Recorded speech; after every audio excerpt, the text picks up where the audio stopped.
Buenas noches, tengo el agrado de saludarles en nombre de la Asociación Ecuatoriana de Amistad con el Pueblo Saharaui y la Cátedra África, Medio Oriente y Asia de la Universidad de Tifariti. Soy Gabriela Endara, presidenta de la Fundación Vox Populi Ecuador y miembro de Unitierra Organización Social. Como es de su conocimiento, esta es la última actividad virtual del segundo diplomado. Sin embargo, me permito recordarles las siguientes recomendaciones para el desarrollo exitoso de este seminario web. Primero, se les pide apagar sus micrófonos y usar la cámara exclusivamente al inicio de este webinario. Luego, al inicio del segundo segmento y finalmente a la finalización de esta actividad. Las personas responsables del control de asistencia serán las encargadas en realizar la captura de pantalla pertinente para fines del registro. Hacia las 20 horas se incluirá en el chat las respectivas enlaces para su registro de asistencia. Les solicitamos además que escriban sus preguntas en el chat del Zoom. Las personas responsables de la sistematización darán traslado a nuestro docente invitado. Entonces, después de reiterar mis saludos y los de todo el equipo técnico de la cátedra, así como de su consejo académico, paso a iniciar esta última clase programada. En nombre de la Universidad de Tifariti, el Ministerio de Educación, Enseñanza y Formación Profesional de la RAS, la Fundación Colombiana de Amistad con el Pueblo Saharaui, la Asociación Ecuatoriana de Amistad con el Pueblo Saharaui y Unitierra Organización Social, les doy la bienvenida a todas las personas asistentes y a las y los estudiantes que nos acompañan en el desarrollo del segundo webinario del Diplomado Virtual Internacional en Estudios sobre África, Medio Oriente y Asia. Una de las iniciativas académicas de la Cátedra África, Medio Oriente y Asia de la Universidad de Tifariti.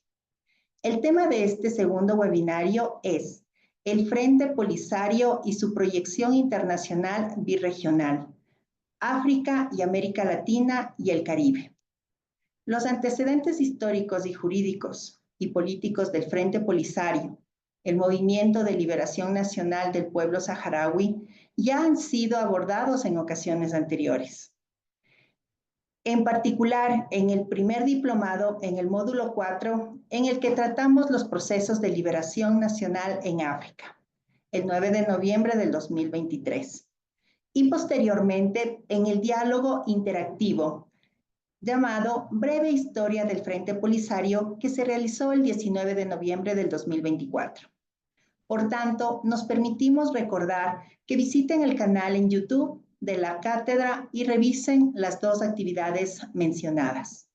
Hoy abordaremos el papel y los desafíos del Frente Polisario en un escenario complejo a nivel regional y global, en el que el multilateralismo se abre paso progresivamente. Entonces, luego de un brevísimo recordatorio de carácter histórico de este movimiento de liberación nacional, pasaremos a analizar y reflexionar sobre sus proyecciones. Primero, en el continente africano y sus relaciones con otros movimientos de liberación nacional, y desde luego con aquellos que han alcanzado la conducción de sus respectivos estados, como el caso de Sudáfrica, y el papel desempeñado por el Consejo Nacional Africano, por ejemplo. Enseguida, conoceremos y analizaremos los intereses y vínculos del Frente Polisario en América Latina y el Caribe, y sus proyecciones en un continente que actualmente es un territorio de disputa ideológica y política. Para ampliar y profundizar estos enfoques, hemos invitado a Mohamed Souk, nacido el 30 de julio de 1973 en la ciudad de Dakhla, el Sáhara Occidental, Es jurista, máster en Relaciones Internacionales e Integración Europea por la Universidad Autónoma de Barcelona, representante del Frente Polisario para Chile, Brasil y Colombia, embajador para América Latina, embajador para el Caribe, miembro de la Comisión de Relaciones Exteriores del Frente Polisario. Nuestro docente invitado abordará específicamente los siguientes temas. Primero, el contexto nacional e internacional de la fundación del Frente Polisario. Segundo, el Frente Polisario, el derecho a la resistencia, autodeterminación y la voluntad de constitución de un Estado democrático en el exilio. Tendremos posteriormente nuestro primer receso de 5 minutos. El tercer punto que va a desarrollar es el Frente Polisario, el desafío de una paz justa, el rol de la solidaridad internacional, de solidaridad, caso de América Latina y Caribe. Y el cuarto punto, el Frente Polisario ante la nueva ofensiva imperialista y neoliberal. Recordemos que entre los temas 2 y 3 tendremos un receso de 5 minutos, como ustedes ya lo conocen. Antes de ese receso, abriremos un foro para responder las preguntas iniciales que se formulen. Y finalmente, luego del cuarto tema, tendremos unas conclusiones puntuales y el cierre. Les reitero que ustedes pueden revisar en el canal YouTube de la cátedra el desarrollo de los módulos anteriores, sobre todo para prepararse para el examen de aprobación previsto para este sábado 8 de febrero del 2025 entre las 9 de la mañana y 12 del mediodía. También les recuerdo que pueden escribir sus preguntas en el chat del Zoom de esta clase. Es así que damos paso a Mohamed. Bienvenido, Mohamed. Muchísimas gracias, Gabriela. Gracias, Anabel, Pablo, Susi, en especial a la Cátedra África y Medio Oriente de la Universidad de Tfariti, a la Comité de Amistad con la República Saharaui del Ecuador y agradecerles también a los estudiantes su asistencia a este último webinario. En efecto, voy a ceñirme un poco al guión. Creo que tenemos en esta primera parte como una media hora o 35 minutos. Intentaré abordar los dos primeros segmentos de la exposición y dejaré los otros dos para posteriormente al receso. Como bien recordó Gabriela, pues muchos de los antecedentes políticos ya fueron suficientemente abordados en otras ocasiones. Me permitiré pues centrarme en algunos que podrían haberse escapado, digamos, del análisis de los anteriores exponentes y avanzar hacia los temas de contenido. Me gustaría recordar un poco, para empezar, el contexto nacional, regional e internacional en el que fue fundado el Frente Polisario, como sabéis, el 10 de mayo de 1973, ya casi al final de la prácticamente desaparición de los movimientos de liberación nacional en África. Los países de antigua colonia portuguesa son los que acceden a la independencia en la primera mitad de los años 70 y digamos, salvo la situación de la invasión militar por el régimen del apartheid a Angola, que aborta la independencia Angola y retarda también la independencia en Namibia. Pero todos los otros países habían alcanzado su independencia muchos años antes, en especial nuestros vecinos geográficamente más próximos, ¿no? Mauritania, Argelia y el propio Marruecos. Por lo cual el Frente Polisario prácticamente fue el último en seguir llevando la antorcha de la descolonización en África y lo continúa haciendo, de hecho, hasta hoy. Habida cuenta de que el colonialismo propiamente dicho, a partir de los 70, de la resistencia de los pueblos africanos, se transforma, como ustedes saben, a una nueva realidad neocolonial de control de los gobiernos emergidos de los procesos de descolonización y de control político y de control de recursos naturales y de control de la seguridad y de la política exterior.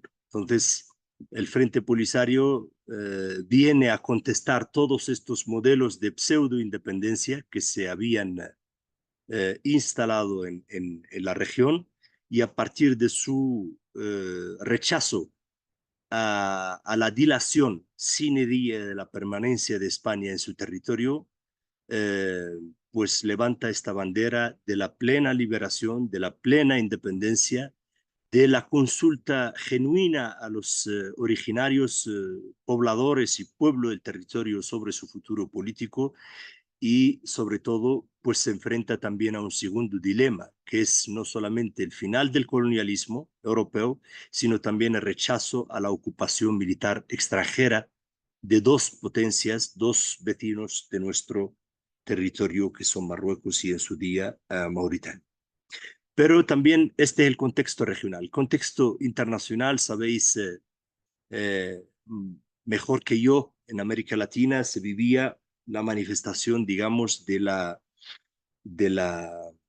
investida de la doctrina Monroe en muchos de los países de América Latina, de la intervención militar, sobre todo de los Estados Unidos en Centroamérica y en Sudamérica y en el Cono Sur.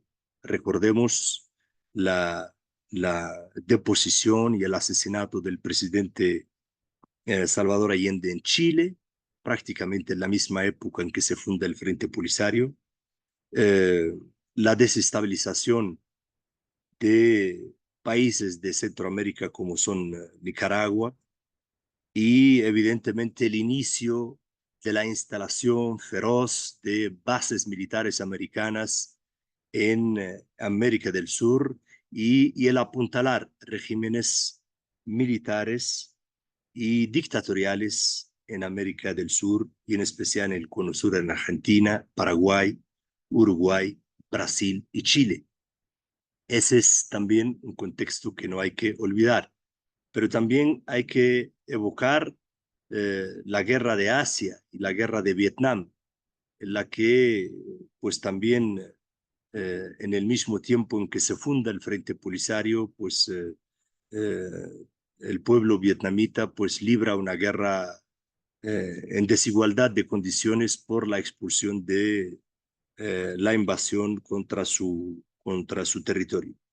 Y en Europa pues se vivía el dilema de las fuerzas evidentemente progresistas, anticoloniales, que pedían sobre todo en Portugal y en España la retirada de estos países de las colonias africanas, también en Bélgica, en Holanda y en otros países.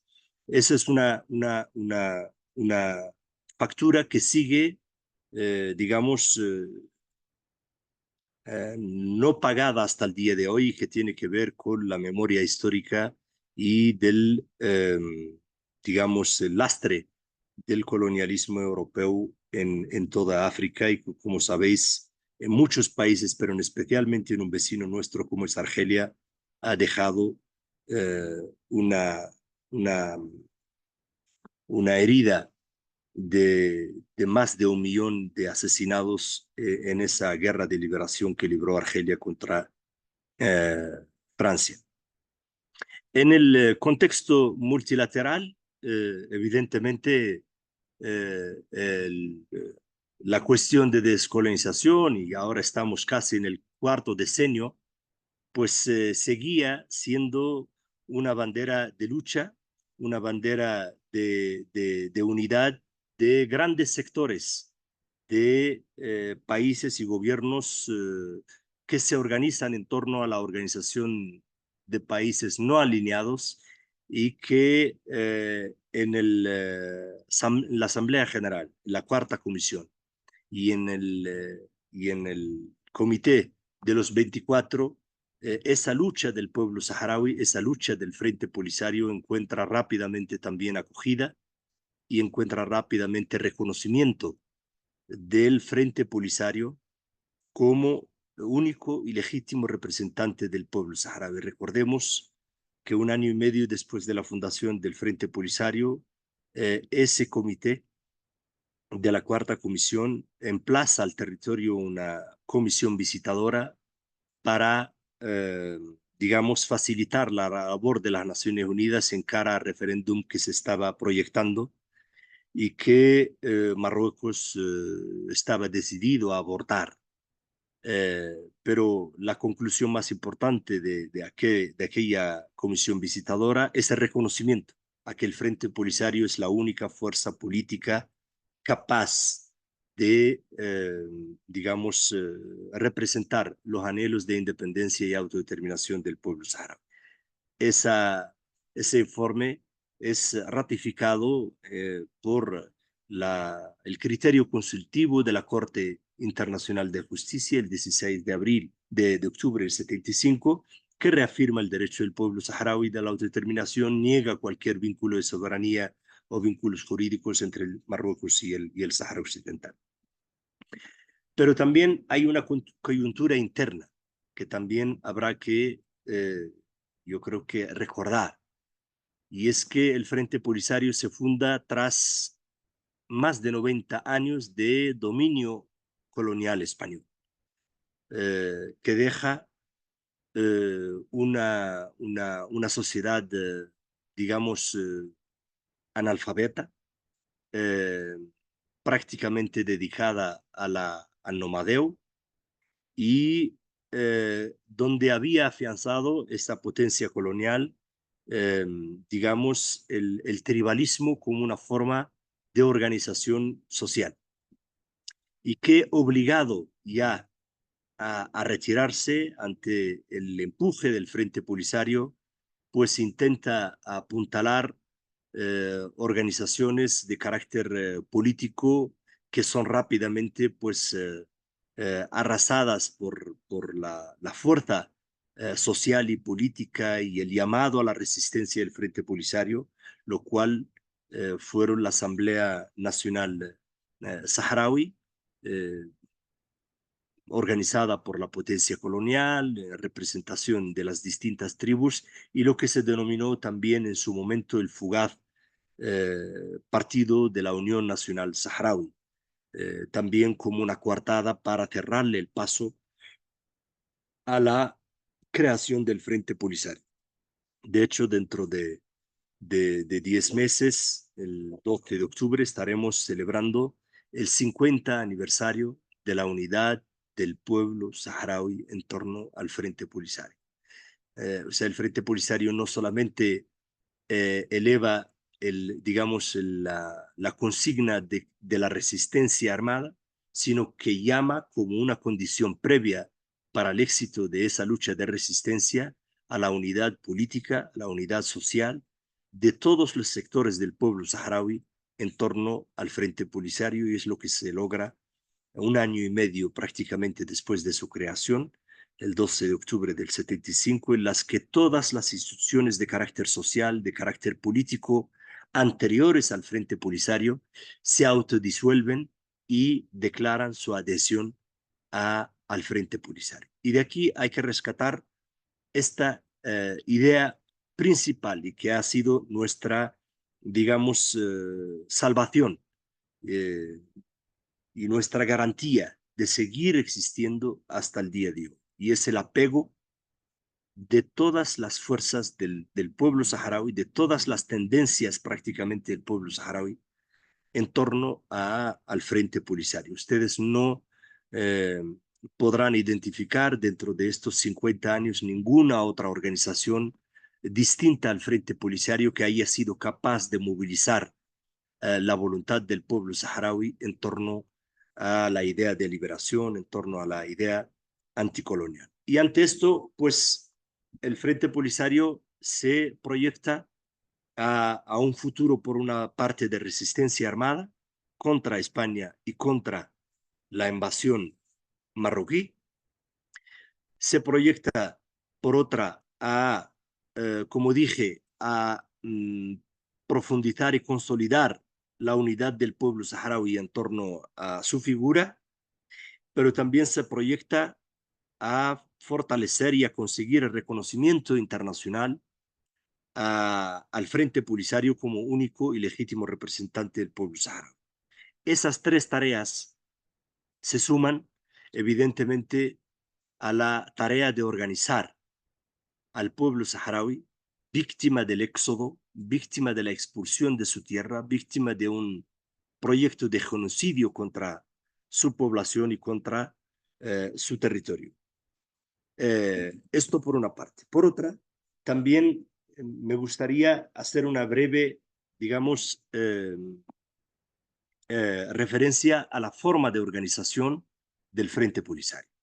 El Frente Polisario como movimiento de liberación y está en sus estatutos desde el primer congreso fundacional, y ya llevamos 16 congresos cada 3 o 4 años, se define como una organización de carácter popular, con lo cual todas las decisiones que se toman dentro del Frente Polisario pasan por un sistema asambleario, y eso es muy difícil, y pocas organizaciones hoy en el mundo, y más, digamos, en las circunstancias en las que estamos nosotros, lo pueden mantener. Por tanto, se garantiza un máximo nivel de participación, de interlocución, de contacto con todas las, digamos, integrantes del Frente Polisario. Otra característica también muy particular del Frente Polisario es que no es un partido político. Tampoco está formado por corrientes ideológicas organizadas. La persona, el ciudadano saharaui, el militante saharaui, es el que tiene la voz y es el que tiene el voto. Por tanto, reside en él la autonomía de su decisión de adherirse y de plantear todo lo que tiene que ver con el Frente Polisario. Por tanto, sus órganos de dirección también emanan de esa forma de organización popular y son sometidos a rigurosos escrutinios democráticos y que son revisados cada 3 o 4 años desde el órgano más pequeño que tenemos, que puede ser un comité local o una célula local, hasta la dirección política, que está conformada más o menos por unas 20 y tantas personas. El secretario general del Frente Polisario no lo elige tampoco la dirección política, sino que lo eligen los militantes de a pie en un sufragio directo y universal cada 3 o 4 años, y participan en él todos los ciudadanos de la República Árabe Saharaui Democrática, independientemente o no que estén adscritos a una, digamos, de las estructuras internas del Frente Polisario. Con su DNI, con su pasaporte, pueden votar y elegir a la dirección política y al secretario general del Frente Polisario por medio de sus representantes en los congresos que nosotros llamamos congresos generales. Entonces, esta es más o menos la coyuntura en la que se funda el Frente Polisario. Pero yo creo que lo más, digamos, y esta es la segunda parte de esta primera ponencia, yo creo que el desafío más grande que ha enfrentado y enfrenta el Polisario, y el éxito también, yo creo, sumado al de la unidad nacional más grande que ha logrado y construido el Frente Polisario y sus militantes, es el haber fundado en el exilio y en los territorios liberados de la República Saharaui el Estado Nacional Saharaui, denominado la República Árabe Saharaui Democrática. Con lo cual, han sido dos líneas de trabajo difícilmente se les puede encontrar un ejemplo parecido en la historia. El que un movimiento de liberación nacional enfrenta el colonialismo, enfrenta una ocupación extranjera de una tercera potencia y a la vez crea un Estado saharaui como libre expresión de autodeterminación una vez que sale el último soldado español del Sahara Occidental. Y ese Estado saharaui rápidamente comienza a ser reconocido a nivel internacional, sobre todo y principalmente por los países africanos. Como sabéis, la República Saharaui integra lo que en su día se denominó la Organización para la Unidad Africana en el año 83 y en el año 2000-2001 integra como miembro fundacional la actual Unión Africana. Con lo cual hoy en el mundo tenemos embajadas de la República Árabe Saharaui Democrática en más de una decena de países de la Unión Africana, prácticamente la misma cantidad en América Latina, y tenemos representaciones del Frente Polisario en prácticamente todos los países del mundo, desde Australia hasta Chile, desde Estados Unidos hasta prácticamente todos los países europeos y en todos, sobre todo en todos aquellos países donde no tenemos embajada de la República Saharaui o se aspira a que esas relaciones pueden eh, ser relaciones diplomáticas. Un segundo reto que enfrenta el Frente Polisario, además de la unidad nacional, política en torno a su figura y además a la creación de la República Saharaui, es el organizar el pueblo saharaui en el exilio. Y también esta es una otra particularidad que tiene la lucha del pueblo saharaui, prácticamente que no tiene un ejemplo parecido en el mundo. Como sabéis, por esa invasión, más de 200.000 refugiados saharauis, que prácticamente representan casi el 30 o el 40% en su momento de la población general del territorio, sufren del éxodo y se instalan en las fronteras del Sáhara Occidental con Argelia, organizan sus campamentos, organizan sus escuelas, organizan sus servicios de salud y los que habéis tenido la fortuna de visitarlos siguen estando en pie 50 años después. Sobre todo, gracias al rol que han jugado y siguen desempeñando las mujeres saharauis en la organización de estos campamentos, en la organización interna del Frente Polisario, en la organización de los servicios de salud, de educación y de todo lo relacionado a la vida política y social de estos campamentos. Evidentemente, campamentos inicialmente construidos con jaimas, con telas, y que empiezan también a recibir la ayuda internacional y hoy son el mejor testimonio de la capacidad de resistencia del pueblo saharaui, el mejor testimonio de que los refugiados saharauis, a diferencia de muchísimos otros refugiados, son refugiados políticos al ser expulsados de su territorio por causa de esa invasión atroz y por causa de la no asunción por parte del Estado español de sus obligaciones de descolonizar el territorio.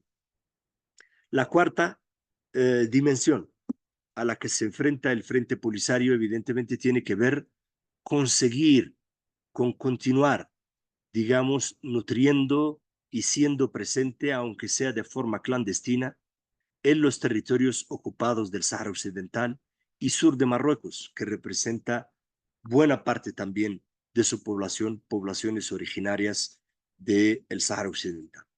Ese también es un desafío, evidentemente, que sigue existiendo y que sigue permitiendo que 50 años después de la ocupación marroquí del Sáhara Occidental, a pesar de las 2 o 3 generaciones que han nacido bajo, digamos, la dominación militar marroquí, no hay hoy una fuerza política de movilización, de reconocimiento y de apego mayoritario de las poblaciones bajo ocupación marroquí superior al Frente Polisario, a pesar de las maniobras y a pesar de la capacidad, digamos, de desintoxicación y de desinformación que practica el gobierno marroquí en el exterior.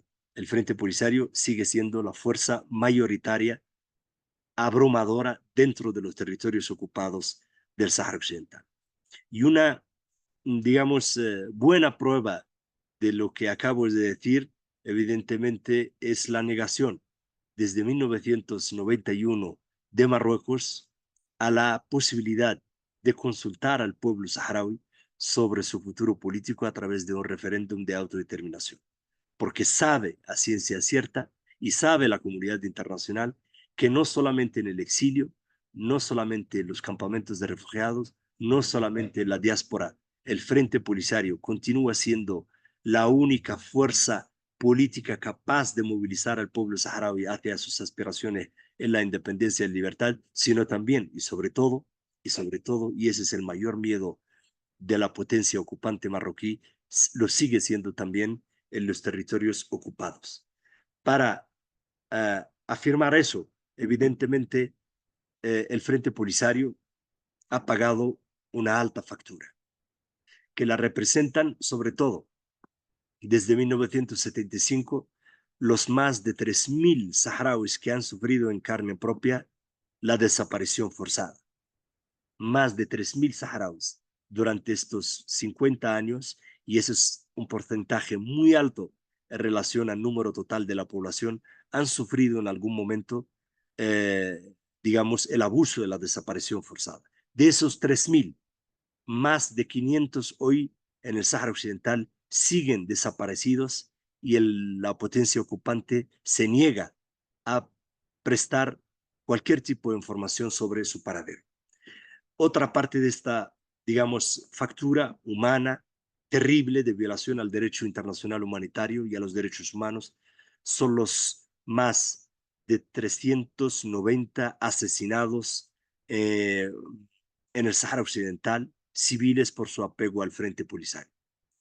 También como parte de esa factura, los más de 200.000 refugiados saharauis.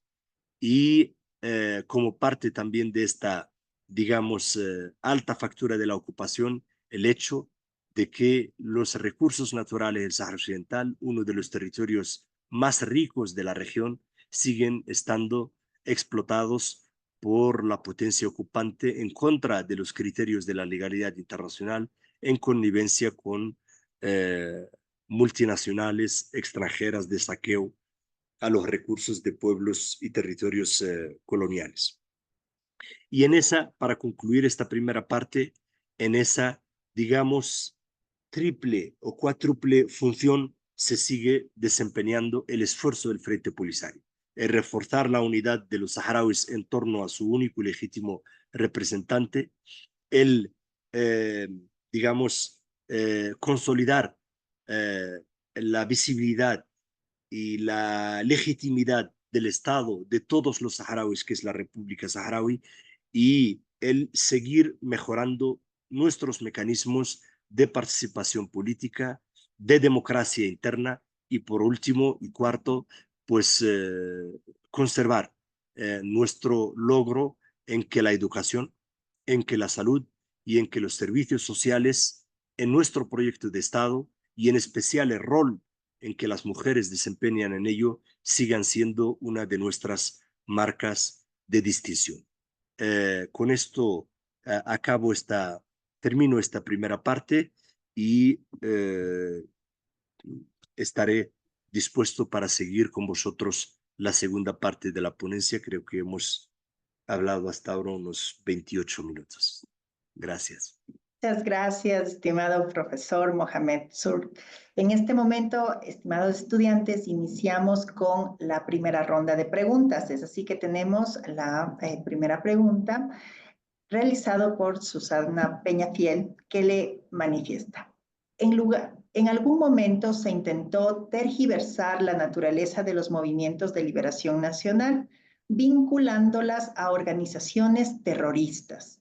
Esto ocurrió con la OLP, el Consejo Nacional Africano y el Frente Polisario. ¿Puede precisar las diferencias político-jurídicas, por favor? Bien, mire, en efecto, yo creo que ha sido digamos, una constante de todas las potencias coloniales el dirigir evidentemente los dedos de acusación a los movimientos de liberación tildándolos de terroristas, etc.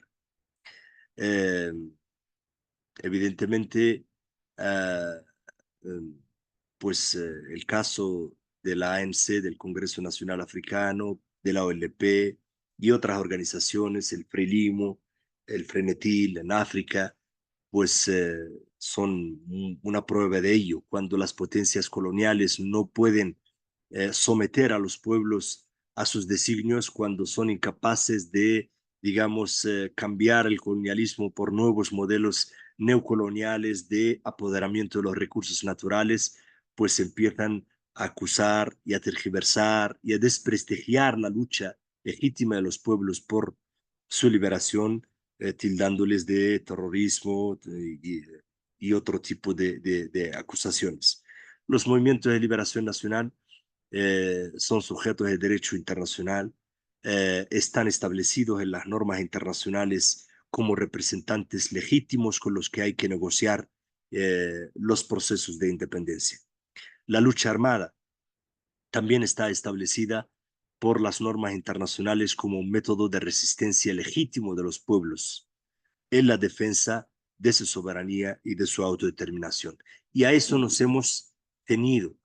Ahora, si usted me pregunta en el caso del Frente Polisario, jamás en estos 50 años de resistencia política, pero también de resistencia armada, a la que nos hemos visto desafortunadamente obligados hace 4 años a retomar conjuntamente con la lucha política, jamás encontrará ningún informe de ningún organismo internacional serio que haya podido implicar al Frente Polisario con actos terroristas o cuyo blanco hayan sido civiles marroquíes o de otro país.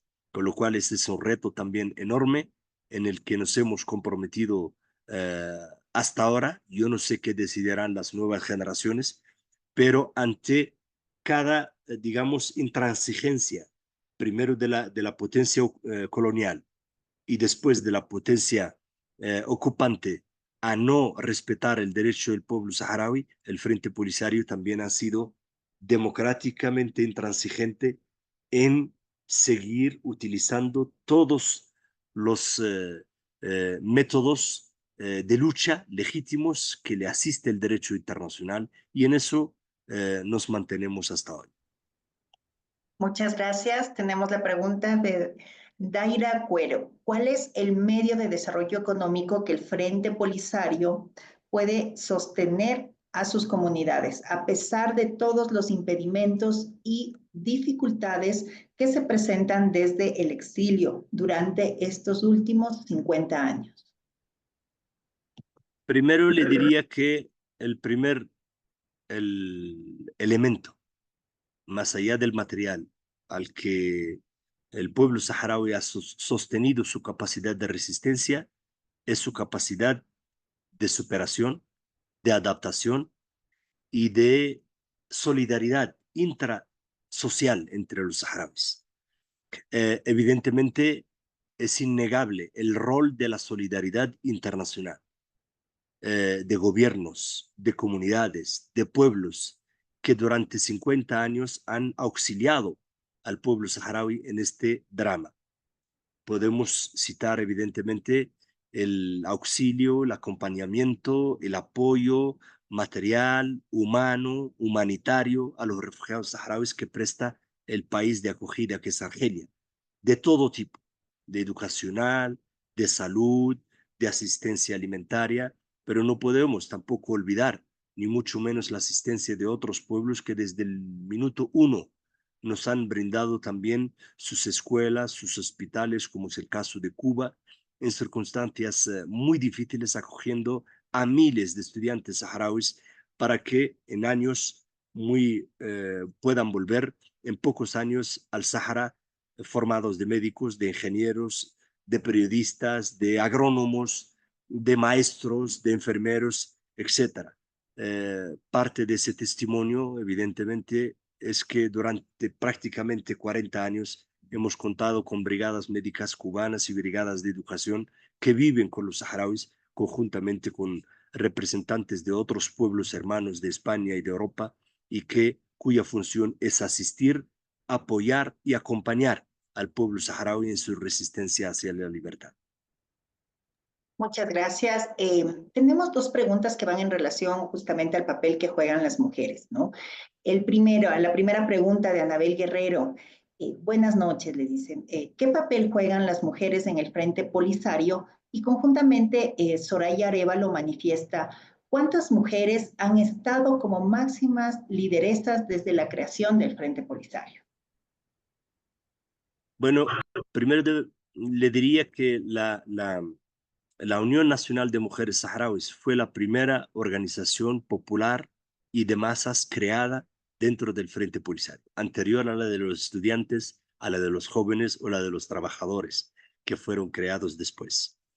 Segundo, gracias a la red de mujeres de resistencia de mujeres saharauis, fue creado el Frente Polisario en condiciones de clandestinidad cuando aún estábamos bajo dominio español. Y tercero, ya con la evolución de nuestra lucha política, le voy a dar un dato, simplemente un dato muy simple. Más del 90%, ese es un número muy grande, más del 90% de las alcaldesas de nuestros municipios son mujeres. Ese es un número muy alto al ser una sociedad en la que también hay hombres.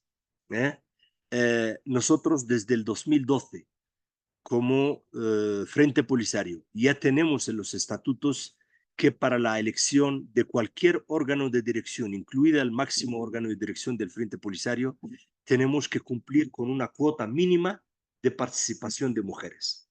Al hecho de que hoy nuestra dirección política tiene a varias mujeres, nuestro gobierno tiene un número importante de ministras y creo de las cinco gobernaciones, de las 5 gobernaciones que tenemos, 3 las llevan mujeres y 2 las llevan hombres. En nuestro servicio exterior, igualmente, gracias a decenas de mujeres y jóvenes formadas, pues también tenemos hoy embajadoras y representantes. Pero le debo decir a las compañeras que han planteado esa importante pregunta, ¿dónde ha sido la respuesta a ese, digamos, participación activa y real y efectiva de nuestras mujeres? Y es el papel de la educación. Nosotros, desde la fundación del Frente Polisario, se ha garantizado por ley la escolarización obligatoria de todos los niños y niñas saharauis en edad escolar. Eso también, evidentemente, como ustedes entenderán, ha volcado, digamos, patas arriba las estructuras, digamos, patriarcales y de dependencia y tribales sobre las cuales estaba organizadas sociedades como las nuestras en África y en el norte de África en concreto. Con lo cual, las chicas hoy se sienten al igual que los chicos en las clases de primaria, secundaria, tienen libre acceso a poder elegir las carreras universitarias que ellas quieren y por tanto también tienen la misma igualdad de oportunidad a la hora de acceder al mercado laboral. Y eso es importante para su emancipación cultural, pero también su emancipación económica. Y eso es fundamental para, digamos, las nuevas sociedades de igualdad. Sin emancipación cultural, sin emancipación económica, no podemos hablar de igualdad de género. Y en esa tarea estamos en el Frente Polisario. Muchísimas gracias. Y bueno, para cerrar esta primera ronda de preguntas, tenemos la pregunta de Leti Saltos. ¿Hay contactos entre el Frente Polisario y las fuerzas políticas democráticas en el Magreb, incluidos Marruecos? Bueno, lamentablemente en Marruecos, como ustedes saben, un régimen feudal, un régimen donde las voces de liberación, donde las voces por la democracia, incluidas aquellas voces también que han expresado durante todos estos años el respeto del derecho al pueblo saharaui a la autodeterminación, han sido ferozmente perseguidas y desaparecidas y torturados y asesinados muchos de los líderes políticos progresistas marroquíes. Aún así, evidentemente nosotros, claro, tenemos una amplia coordinación, contacto con las fuerzas políticas marroquíes progresistas en el exilio, muchas otras también dentro de Marruecos, aunque no se les, digamos, permite la participación política, a no poder reconocer el régimen político que es Marruecos con las fuerzas políticas argelinas, libias, mauritanas, tunecinas, de diferente color político, el Frente Polisario guarda excelentes relaciones. Gracias. Esa fue la primera participación de nuestro docente invitado, Mohamed Zouk. Invitamos a todos los estudiantes, por favor, estar atentos. Iniciamos con nuestros 5 minutos de receso. Nos estamos conectando aproximadamente a las 7 de la noche con 3 minutos. Segunda intervención, damos inicio a la segunda intervención de esta jornada de clase. Estimado docente, tenemos 2 preguntas también que quedaron sueltas para, por favor, si usted gusta, dar la respuesta en este momento o lo dejamos al finalizar su segunda parte de exposición. Coménteme, por favor. Sí, si prefiere lo dejamos al final. Ok, por favor, adelante. Bueno, en esta segunda parte queríamos hacer referencia al tema de la cuestión de la implementación de la importancia de la solidaridad internacional con la lucha del Frente Polisario. Habrá que decir que evidentemente pivota sobre 2 elementos importantes, y es el anticolonialismo y la autodeterminación. Y aunque hemos citado algunos ejemplos breves de esa solidaridad, Argelia, de Cuba, de pueblos de España, de Europa y de África, yo diría que eh, la solidaridad con la lucha del pueblo saharaui, tanto a nivel del Frente Polisario como con su recién creada República Árabe Saharaui Democrática, comienza desde el inicio de la fundación del Frente Polisario. Hemos hablado de reconocimiento internacional del Frente Polisario como único legítimo representante, de reconocimiento a su Estado. Pero yo diría, en clave también, digamos, incluso latinoamericana, que es a partir de la cumbre de países no alineados de La Habana de 1979, que surge un espíritu eh, global de solidaridad con la lucha del pueblo saharaui y también de relación y de contacto y de solidaridad de fuerzas progresistas que luchan también por la restauración, por restablecimiento de la democracia y la restauración de los derechos humanos en países de Centroamérica y de Sudamérica, en especial el Cono Sur, el caso de las cruentas dictaduras militares en Chile, Argentina, Brasil, etc. Pero también aquí en vuestra región, en la zona andina, digamos, personajes de personalidades de diferentes colores políticos. Eh, Posteriormente, evidentemente, al reconocimiento de Panamá, de Cuba y de México, el democristiano Hurtado de Ecuador, el conservador Belisario Betancourt de Colombia, el liberal eh, mm, eh, Estonsorio de Bolivia o el socialcristiano Campins de Venezuela y de Perú eh, de 1984 de la Ondi Terry. Evidentemente, con eso lo que quiero decir es que no solamente la solidaridad y el reconocimiento al Frente Polisario y a la República Árabe Saharaui Democrática tuvieron un color político determinado, más allá, digamos, de los casos claramente anticoloniales y antiimperialistas de los gobiernos de su momento de Panamá, de México y de Cuba. Todos esos países, evidentemente, también apoyaron la lucha del pueblo saharaui. Y el Frente Polisario también siguió comprometido con el restablecimiento, apegado a la necesidad de restablecimiento de la democracia y la restricción de los derechos humanos en contra de los gobiernos militares del Cono Sur. Por tanto, también desde aquellos periodos hemos mantenido y mantenemos relaciones políticas y de solidaridad con fuerzas políticas que surgieron a la sombra de aquellas luchas. Pero también el Frente Polisario estuvo, digamos, muy ligado a las luchas anticoloniales y en contra de la ocupación extranjera en el Caribe, en Guyana, en Surinam, en Granada, eh, etc.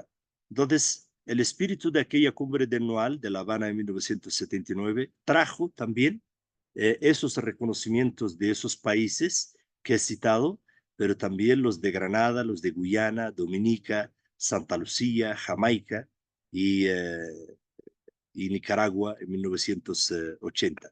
Meses después también de aquella cumbre, nuestra lucha también fue favorecida por la comprensión y la solidaridad de otras colonias, excolonias en Asia, como Vanuatu, como Papúa, o como Tuvalu, como Kiribati, Nauru, Islas Solomón. Todas reconocieron la lucha del pueblo saharaui a la ras del 12 de agosto de 1981. Y otro grupo del Caribe también, como Guatemala, Centroamérica y el Caribe, como Guatemala, Dominicana, Trinidad, San Kitts y Nevis, Antigua y Barbuda y Barbados, entre el 86 y el 87. Pero lo que sobre todo ha sido una plataforma de solidaridad de todos estos pueblos y de todas estas fuerzas políticas caribeñas, latinoamericanas, ha sido, digamos, el convertir la cuarta comisión de descolonización, de política especial y descolonización de las Naciones Unidas y el C24, el mantener en alto la lucha del pueblo saharaui, la descolonización del Sáhara Occidental como uno de los últimos testimonios de lucha anticolonial en el mundo. Como sabéis, lamentablemente hoy seguimos siendo 17 territorios que aún están sometidos sus pueblos a colonialismo y cuyos pueblos tienen derecho a la autodeterminación. Quizás el más emblemático de ellos, el más grande en extensión y en número de población, lamentablemente lo sigue representando el pueblo de la República Saharaui y el pueblo del Sahara Occidental. Pero también tenemos los casos emblemáticos del caso de Puerto Rico en vuestra región y evidentemente la permanencia extranjera ilegal inglesa en las Islas Malvinas y el derecho y la soberanía de Argentina sobre estas islas.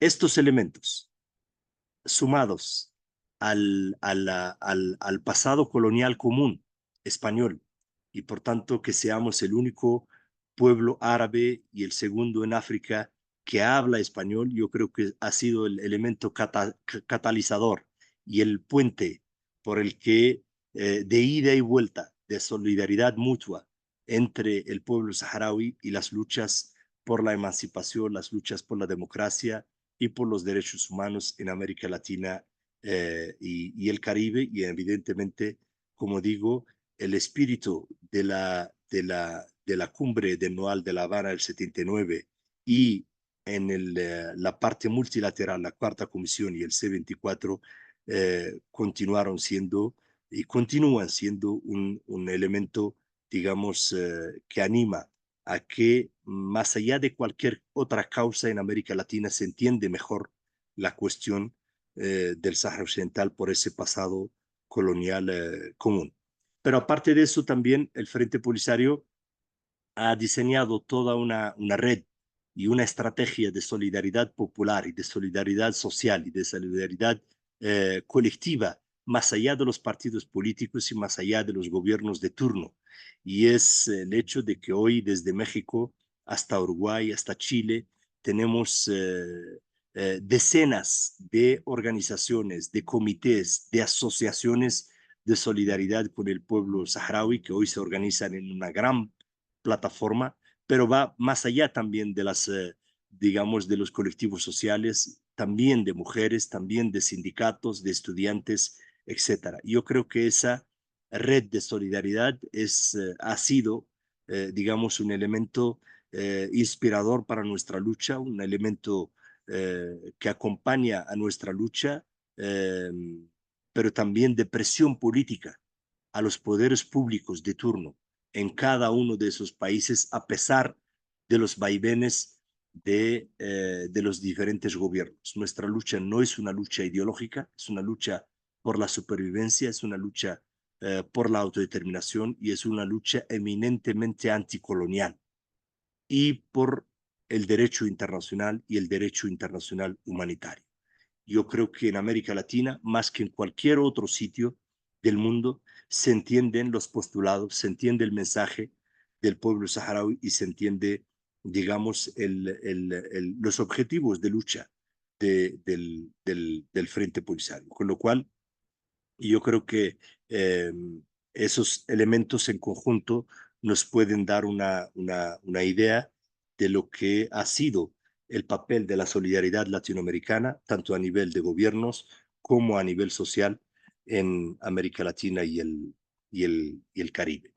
Eh, esa en cuanto a la primera parte de esta sección. La segunda parte, evidentemente, son los desafíos que tenemos hoy nosotros como Frente Polisario. Evidentemente, todos sois conscientes de este cambio radical en el sistema internacional. No solamente las reglas de juego, sino esa desafección de potencias occidentales con Estados Unidos a la cabeza de salir del sistema internacional tal como ha sido establecido hasta ahora, del multilateralismo, la contraofensiva neoliberal, la contraofensiva imperialista encabezada por Estados Unidos y otras potencias contra los pueblos y contra la soberanía de los países. Nosotros en esas nuevas coyunturas que cada vez adquieren nuevas, digamos, caras, nuevos escenarios, ahora sois conscientes de la amenaza que para la soberanía de los pueblos representa esta diatriba, esta doctrina del gobierno de Trump, de quedarse con el canal de Panamá, de quedarse con partes de Canadá, pero también de someter a sus designios la soberanía de países como México, como Colombia, como otros países. Y evidentemente el mofarse de todas las reglas de juego hasta ahora concebidas, ese hostigamiento también contra la lucha del pueblo palestino y el quedarse la franja de Gaza, etc. Nosotros como Frente Polisario seguimos apostando por un orden mundial multilateral en el que prevalezca el multilateralismo, en que prevalezca sobre todo la legalidad internacional y en el que cobra presencia, cobra sentido, cobra importancia un sur global de los pueblos pequeños con apego a su soberanía. y en el que evidentemente reforzar el sistema internacional de multilateralismo para nosotros es básico.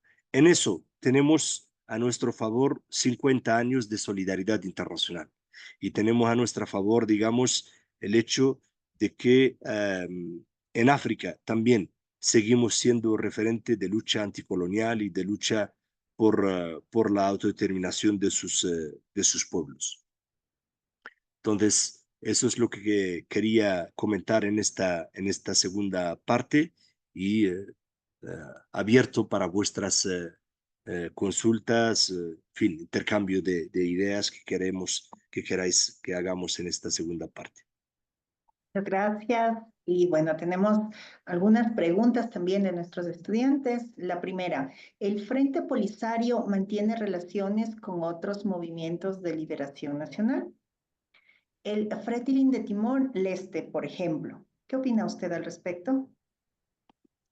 Bueno, nosotros, nuestros amigos del Frenetil de Timor del Este nos agradecen de que a pesar de nuestra situación y de persecución, gracias a nuestra amplia red de solidaridad internacional, especialmente en Europa, hemos ido de la mano siempre, en los años 70 y en los años 80. Con lo cual, por eso no es de extrañar que en la República Saharaui haya sido uno de los primeros países a reconocer la independencia del pueblo de Timor del Este y la constitución de su Estado. Gracias a aquellas relaciones, hoy tenemos una embajada desde prácticamente el mismo día de la declaración de independencia en Timor del Este, una embajada de la República Saharaui, y a nivel gubernamental estamos trabajando juntos en muchos mecanismos de coordinación internacional a nivel de Naciones Unidas y a nivel de foros multilaterales. Mariana Valencia le pregunta, ¿cuáles fueron los principales factores que llevaron a crear el Frente de Polisario en el año de 1973? Bueno, yo creo que los he citado antes, pero no me importaría volver digamos, a repetirlos. El Sáhara Occidental era una colonia, lo sigue siendo, lamentablemente. Acabo de decir que es uno de los 17 territorios que, según Naciones Unidas, cuyos pueblos no han accedido a la independencia. España no presentaba al pueblo saharaui un plan de retirada fiable y demoraba cada vez más su retirada a pesar de los tantos, digamos, solicitudes casi todas pacíficas por parte del pueblo saharaui en que tenía que descolonizar el territorio y declarar la independencia. Sumado a eso, España digamos, en el final de la dictadura franquista, empezaba también a dar muestras claras de que no solamente no estaba dispuesto a retirarse del Sahara, sino que estaba planeando al margen de la voluntad del pueblo saharaui, el entregar nuestro territorio para que sea administrado en su nombre, invadido militarmente por la fuerza de las armas a otras dos potencias extranjeras, en este caso Marruecos y Mauritania. Ante esta nueva realidad de principios de los 70, en que nuestra voluntad política y nuestro futuro estaban siendo secuestrados por la potencia colonial en connivencia con esas dos potencias vecinas, es que se crea el Frente Polisario. Se crea como un movimiento de liberación nacional cuyo objetivo es expulsar del territorio del Sáhara Occidental la dominación colonial y hacer frente a esa nueva realidad que se nos imponía, que era la invasión militar por parte de dos países vecinos. En la primera parte de su exposición hablamos sobre la identidad saharaui con relación a toda la formación. ¿Cómo afectan estos cambios acaecidos en poco más de un siglo a la población saharaui en la construcción de la identidad que tiene ahora? Bueno, yo empecé diciendo que uno de los factores en que en que uno de los frentes en que se plantea el Frente Polisario desde su creación es cómo hacer desde una sociedad organizada tribalmente, nómada, donde el nivel de alfabetización, de analfabetismo superaba el 90%, donde el colonialismo español, después de casi un siglo de permanencia en nuestro país, 95 años, no había dejado, digamos, profesionales saharauis para poder afrontar su estado, cómo a partir de esa cruda realidad social podíamos hacer frente a un movimiento de liberación progresista, renovador, que por una parte, digamos, transforme la sociedad, pero por otra, que estaba también, digamos, consciente de los desafíos que ello representaba para la identidad nacional saharaui. La identidad nacional saharaui es un conjunto de elementos. Somos una sociedad árabe, somos una sociedad musulmana, una sociedad de orígenes bereberes, con amplios sectores también de origen africano. Todo eso yo creo que nos ha sido positivo a la hora de que, más allá de poder conservar los signos de identidad cultural, eh, hayamos podido dar el salto gracias, insisto, al elemento de la educación y a la formación y a la alfabetización de amplios sectores de nuestra población para poder encarar eh, nuestro futuro. Ese elemento de identidad evidentemente está en riesgo en los territorios ocupados del Sahara Occidental, porque el hecho de hablar un dialecto distinto nos diferencia de los marroquíes. El hecho de tener una ropa típica diferente nos diferencia de los marroquíes. El hecho de, digamos, profesar un Islam distinto a todos los países de la región, moderado, tolerante, abierto, no jerarquizado, donde no haya representantes de Dios en la tierra, eso también nos diferencia de, de los marroquíes. Y es ese modelo sumado al factor, insisto, al elemento de rol de la mujer que desempeña en una sociedad árabe musulmana como la nuestra, es lo que explica quizás la desafección o en la no comprensión de otros regímenes árabes de tendencia más conservadora a la lucha del pueblo saharaui por su autodeterminación e independencia, en la medida en que a partir de nuestros signos de identidad, pero también sumados a nuestro proyecto de liberación, evidentemente perseguimos un modelo de Estado, un modelo de sociedad totalmente distinto y quizás pone en riesgo algunos modelos en nuestra región que no lo entienden y que para ellos ese proyecto de Estado saharaui democrático, feminista, progresista, de igualdad de condiciones, abierto, tolerante religiosamente, es muy distinto a los otros proyectos políticos y de Estado que lamentablemente hemos pues vivido en la región. Muchas gracias. La siguiente pregunta: ¿quién dirige la Guerra de Liberación Nacional este momento? La guerra, nosotros hemos adoptado desde el inicio de la creación del Frente Polisario la consigna de la guerra es de todo el pueblo. Todos los saharauis, a lo largo de su desarrollo, reciben formación, son conscientes del papel que les toca en esa guerra de liberación, pero evidentemente el que la lleva en el día a día es el Ejército Popular de Liberación Saharaui, que es la parte, digamos, importante del Frente Polisario.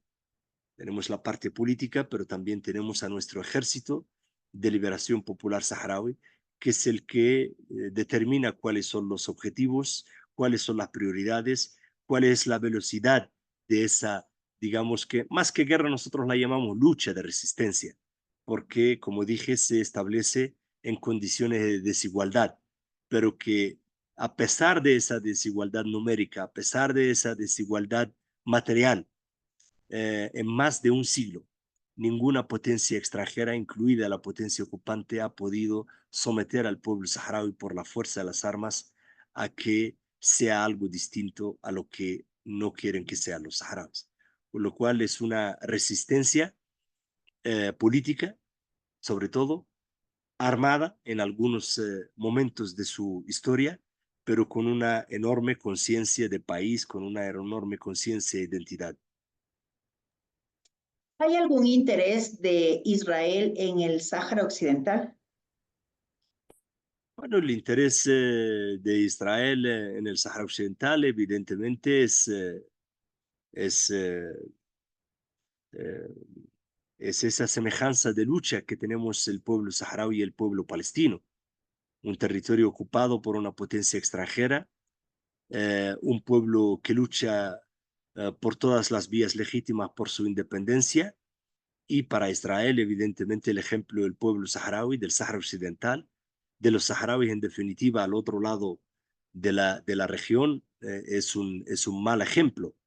Si se suma a eso, también habrá que decirlo, no es ningún secreto esa complicidad política que hay entre el régimen marroquí y el Estado sionista de Israel.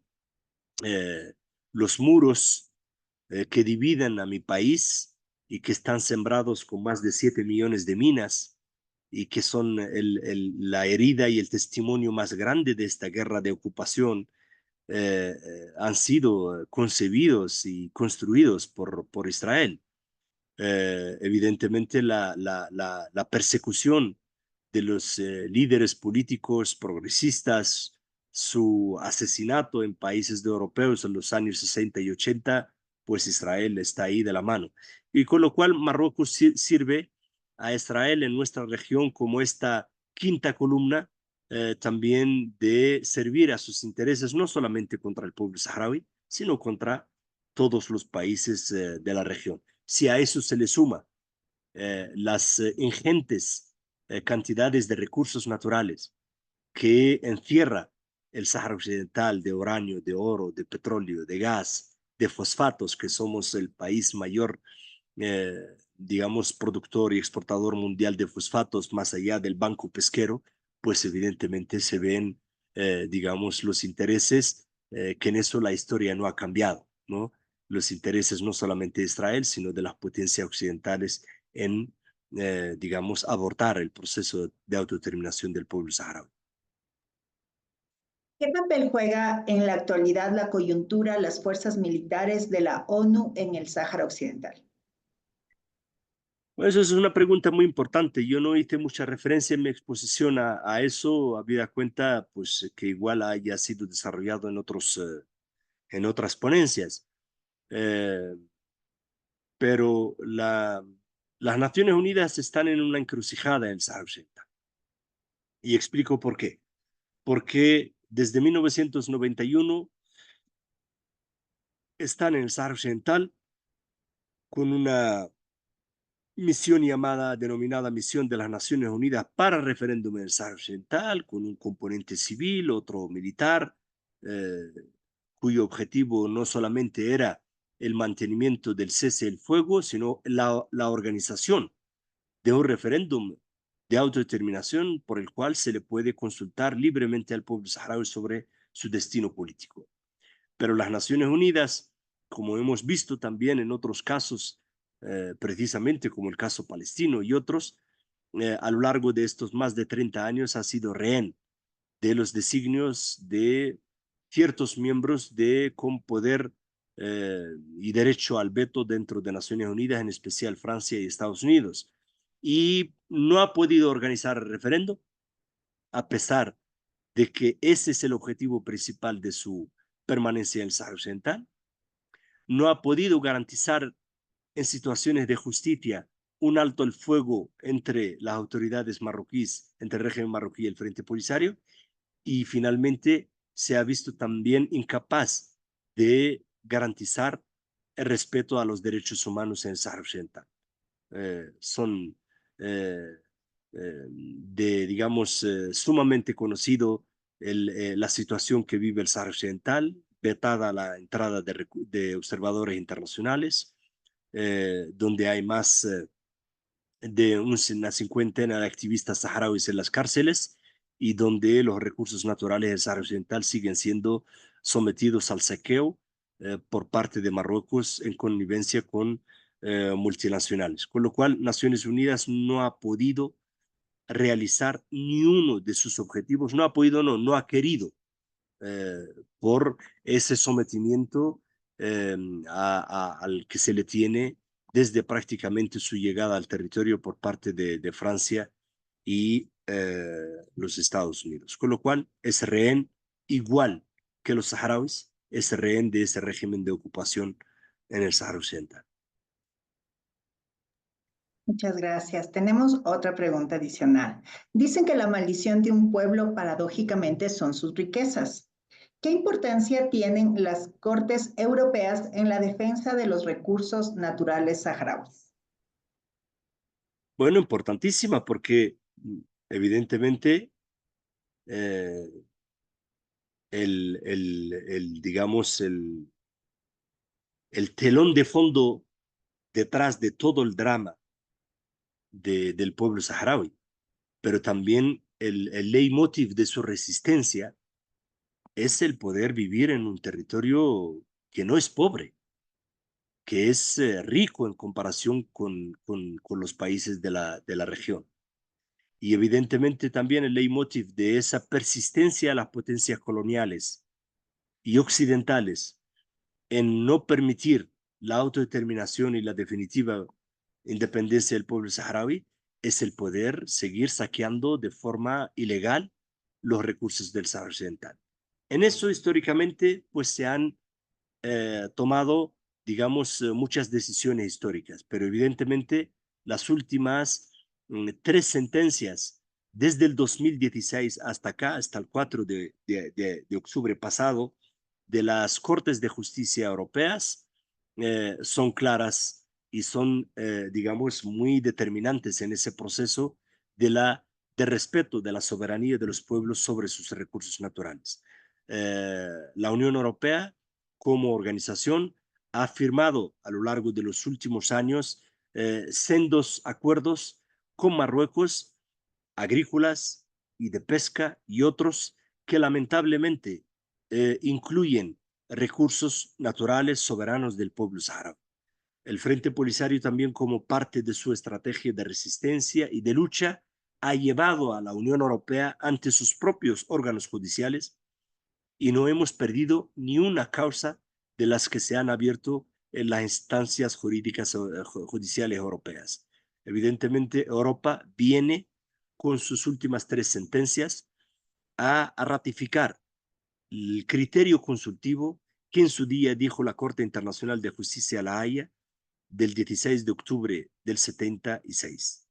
El Sáhara es un territorio distinto y separado a Marruecos. Su pueblo tiene derecho permanente sobre sus recursos naturales y el Frente Polisario, en tanto que único y legítimo representante de ese pueblo, es con el que hay que negociar, es con el que hay que sentarse a hablar si Europa quiere, pues, digamos, explotar o beneficiarse de los recursos del Sahara Occidental. Resumido, esta es la importancia o la trascendencia de esas sentencias con las cuales se han declarado nulas de pleno derecho y productos saharauis del tipo que sean ya no podrán a partir de la fecha ser importados por la Unión Europea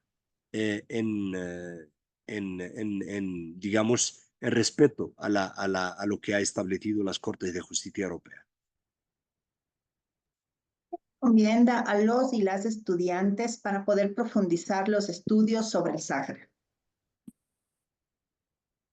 ¿Cómo? No he escuchado. ¿Qué nos recomienda usted para que las y los estudiantes puedan profundizar aún más este conocimiento enriquecedor del Sáhara?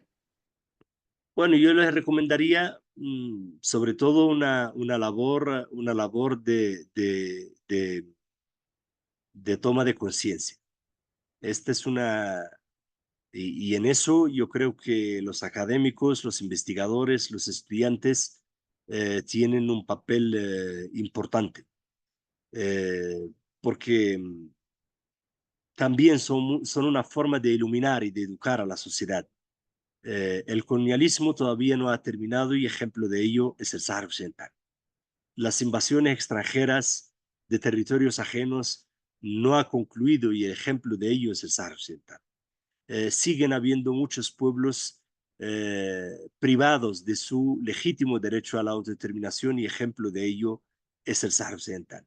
¿De qué forma eso puede, digamos, contraponerse a lo que se nos enseña en las universidades, de respeto a la legalidad internacional, de un sistema de valores y de reglas de juego? Yo creo que esa es una labor que yo dejo a los investigadores, a los estudiantes, para que la investiguen, para que sirva también de herramienta de sensibilización no solamente a las nuevas generaciones, pero sí, también a los líderes políticos, a los gobiernos, que muchas veces, en flagrante violación a la legalidad internacional, toman decisiones que perjudican el destino de muchos pueblos. Por tanto, yo creo que hay una función importante del académico ética, que tiene que asumir, y en ese caso yo animo a los estudiantes a investigar, a recopilar mejor todo lo relacionado con la lucha del pueblo saharaui, con la cuestión del Sahara Occidental, desde la cuestión de los derechos humanos, del derecho internacional humanitario, de la cuestión de los recursos naturales, de las relaciones internacionales, de cómo el Sahara también influye en esa nueva dinámica de política internacional, sobre todo en África y en el Magreb. Y yo creo que ese es sería un servicio ético, insisto, que pueden presentar los académicos en ausencia de que los saharauis todavía no pueden hablar con su propia voz. La academia, la cátedra, tiene mucho que decir en esta cuestión, a contraponer a esas políticas arbitrarias que muchas veces se nos imponen desde los gobiernos y desde las potencias occidentales. Muy interesante la respuesta y bueno, le comento que nos está animando también a poder conocer un poco más de cerca la cultura. Es así que le pregunto, ¿podríamos también visitar el Sáhara? ¿Cuáles serían aquellas fechas en las cuales sería más prudente que se pueda viajar a hacer algún intercambio cultural y también desde este punto de vista que se pueda conocer y apoyar aún más esta causa ya viviendo el día a día de lo que pasa allá? Sí, hay un dicho saharaui que dice que solamente hay una distancia de 4 dedos entre el oír y el ver. Evidentemente, una vez que la persona convive con el pueblo saharaui, hable con el pueblo saharaui, pues es distinto, incluso como una experiencia vital. Y en eso animo a los que están interesados y evidentemente darles la bienvenida como gobierno saharaui, de facilitarles toda lo que haya que facilitar para que puedan hacer esa visita y convivir culturalmente con el pueblo saharaui, que tienen a la mano no solamente las embajadas saharauis que están en América Latina y el Caribe, sino también tienen a la mano los comités de solidaridad que hay en diferentes países y que muchos de los cuales ya organizan a lo largo de todo el año viajes de este tipo, en fechas muy simbólicas, donde no hayan altas temperaturas por el calor, ¿no?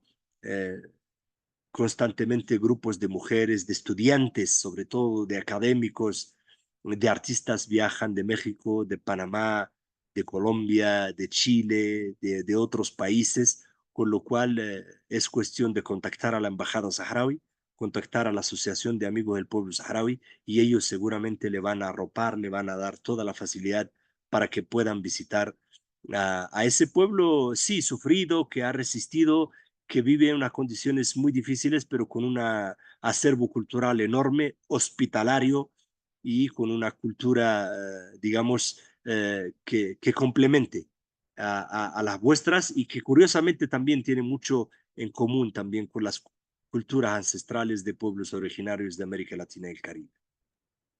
Muy alentadora la respuesta y por interno ya tenemos muchas personas que también están tomando la palabra y la iniciativa para poder apoyar de cerca esta hermosa causa.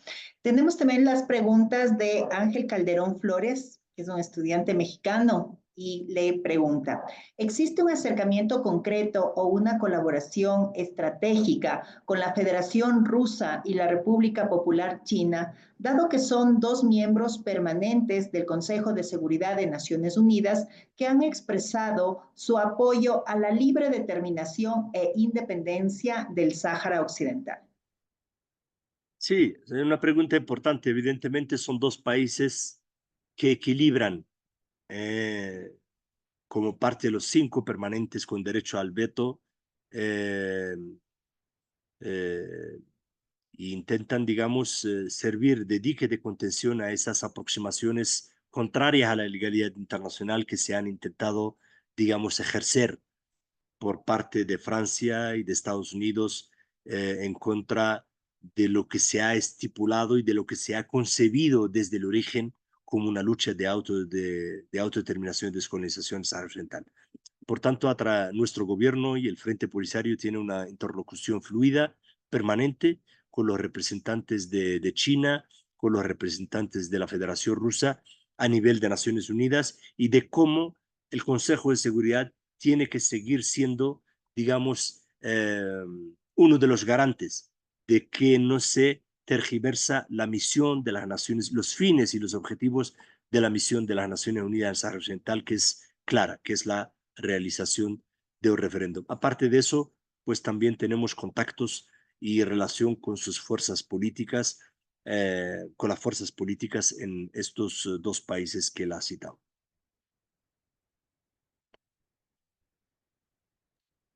Muchas gracias.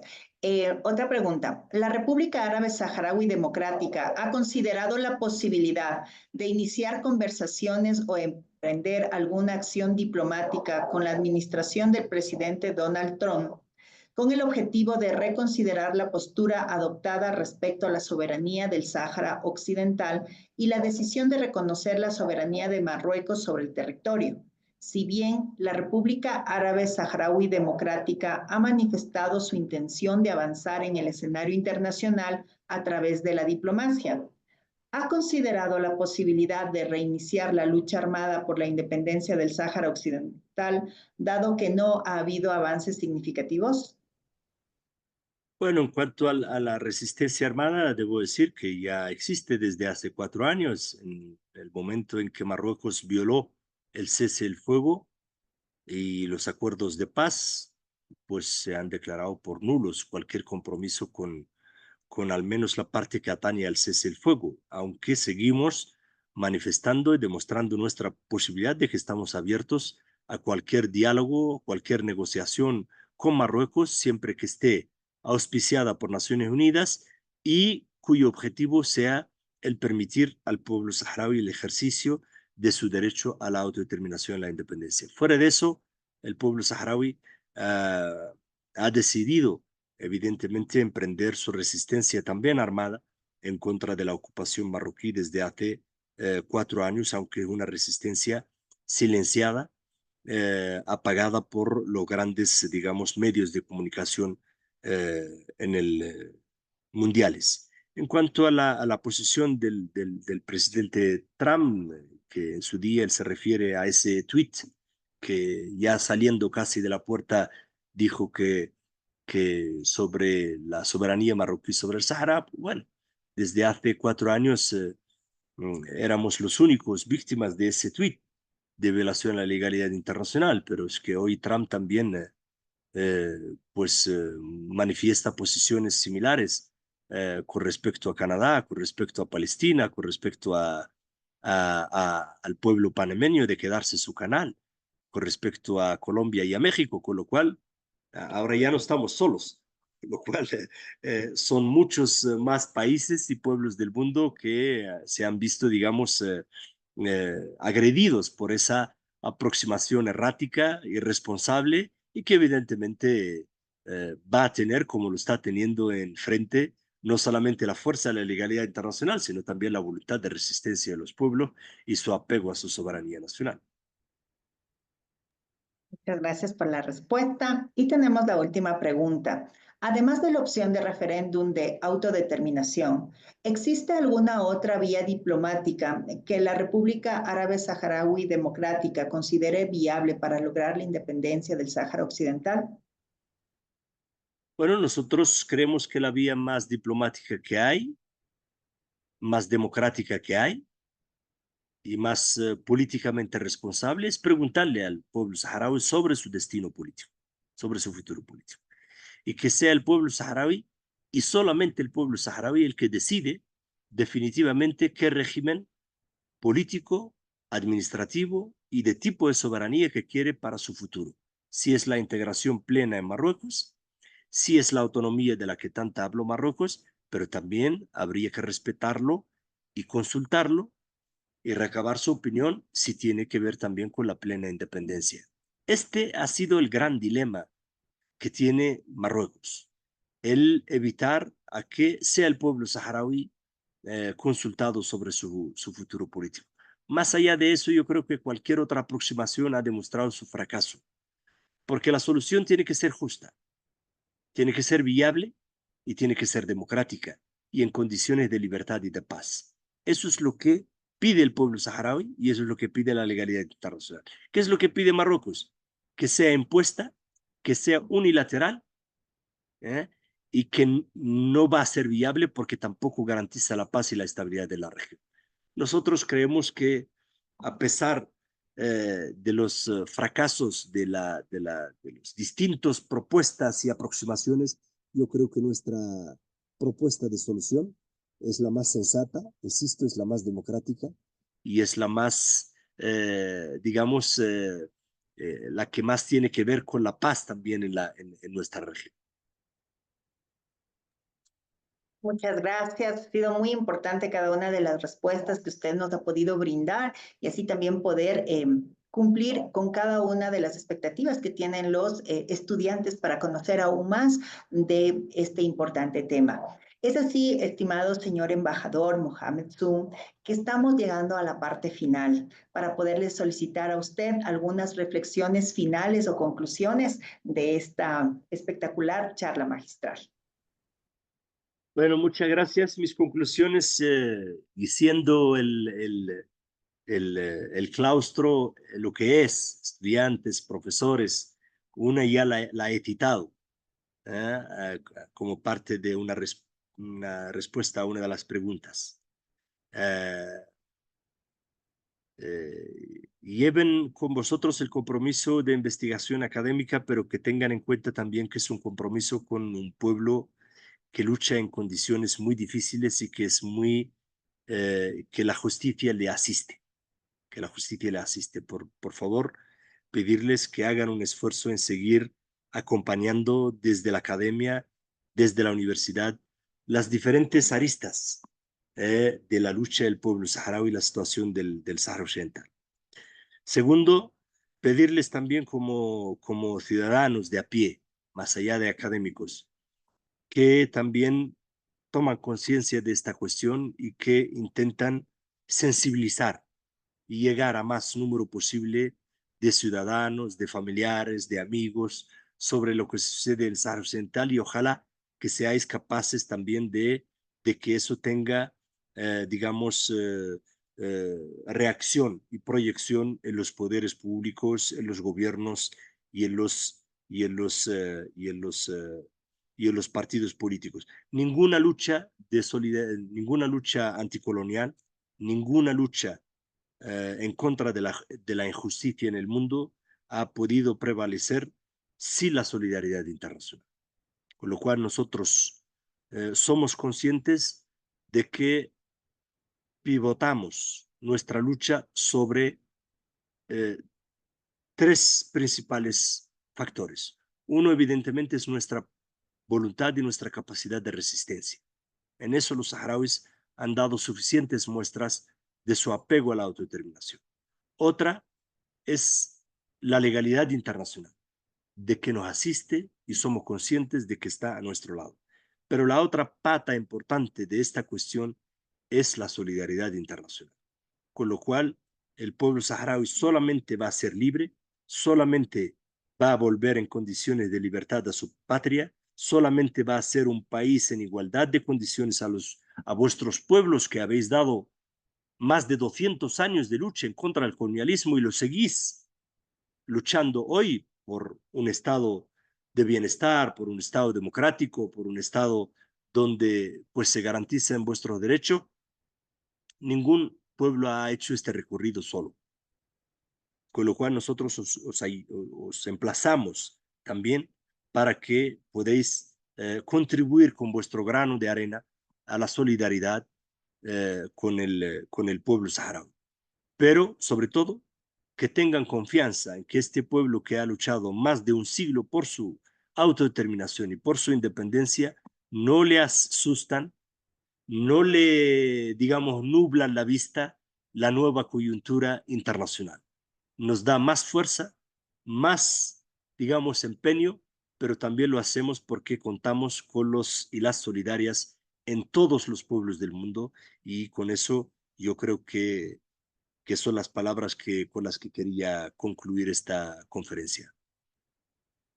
Muy amable y muchas gracias. Y es así que queremos nuevamente agradecer a nuestro docente invitado, el señor embajador Mohamed Su, a las y los estudiantes y a todas las personas asistentes, además de mencionarles que este webinario optativo servirá también para redimir una inasistencia en el caso de que cada uno de ustedes haya tenido. En esta actividad académica estamos cerrando el segundo diplomado en estudios sobre África, Medio Oriente y Asia, que ha incluido 10 módulos temáticos y 2 seminarios web de gran importancia. Finalmente, queridos alumnos, es importante mencionarles y recordarles que las y los estudiantes que opten por la realización de un ensayo, la fecha de envío es el sábado 9 de febrero del 2025 hasta las 12 del mediodía, hora Ecuador. Debe ser enviado al correo electrónico de la cátedra, que es en letra minúscula, Cátedra África, Medio Oriente y Asia, todo seguido, @gmail.com. Recordarles también que las calificaciones de los exámenes y la aprobación de los ensayos serán notificados a ustedes por correo electrónico el sábado 22 de febrero de este año.